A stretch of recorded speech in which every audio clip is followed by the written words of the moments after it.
揸住部電話都拍到啦，係咪先？拍完之後咧，我 send 俾導演睇，哇！導演啊，我想件事咁樣，導演都過埋嚟，同我一齊去揼呢件事。咁其實我覺得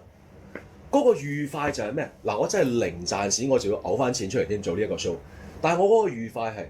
大家係遇到一班好有火嘅人，一齊去做一件好有火嘅事。即係我由好瘦嗰陣時，冇重複嘅啲衫，之後仲肥過而家成40磅嗰啲衫，我仲喺度，咁我就夠啦。我就要諗下女啲嘢先。我一陣間俾啲相你睇，我即刻打電話，因為我老婆大隻啲啦，即係我老婆啲衫咪再勁啲啦，咁我就打電話揾人幫手。我揾咗去杜如風，我話倫仔，我學生嗰陣時佢都冇睇過，我學生佢話得阿公你講就得啦，我抽咗3袋衫嚟俾我就喺阿軒仔個 studio 係咁影實，咁影，跟住咧就加埋阿 Yuriko，因為 Yuriko 本身除咗佢 coach 人唱歌，佢自己又唱歌，佢又出去唱歌。Yuriko 有好多歌衫，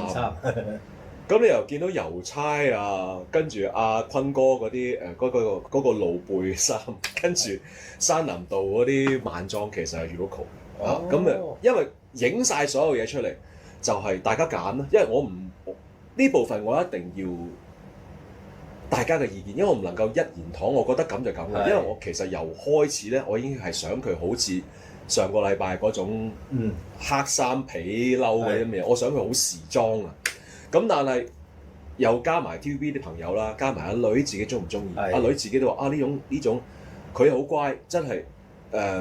俾啲即係露咗佢嘅腳佢又唔介意啊，露咗佢個背又唔介意。但係我嘅責任就係唔好令佢尷尬，佢一排完我真係要揾件衫冚住佢，即係要包住佢，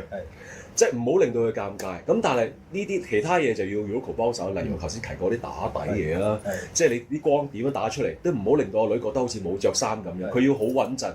着先 show 到件衫個 attitude 係點樣。咁同埋或者佢啲露背啊、露膊頭嗰啲，咁啊 Yuriko 又好，真係好多謝佢。就係買嗰啲磨砂煲俾佢磨啊磨，跟住即係女仔就要搽粉噶嘛呢啲，咁又要幫佢幫手啦咁我都好感謝 TVB 即係呢部分佢有得我去發揮啦。咁所以其實有人話點解尤其是阿女啦，殷敏芳點解啲衫會靚啊，會即係有比較性感啲咁，而其實係我嘅意思嚟嘅，要大家歡喜。最強導師，如果唔歡喜嘅話，就亦都係我嘅責任嚇。亦都感謝 TVB 呢部分，即係有得我去揸個主意啦。咁即係嚇，但係我就保持到好低調。但係我發現好後尾有啲人話，哇，好似有啲唔公平啊！啲3個距離，咁我必須要講，即係好多謝佢哋啦。其實我仲有件衫都未還俾徐浩瑩。因為佢阿女最後我與痛的邊緣嗰個黑色個皮嗰個，我問阿徐借，佢又係好多貨，好多貨，即係我所有朋友我可以動用都揾到佢幫手啦。即係嗰次阿 Jenny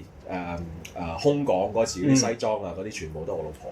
咁即係咯，都幫到手咁樣，即係令到件事更加好，即係令到佢哋好早就俾人哋覺得佢哋係似一個明星啊。因為我由去到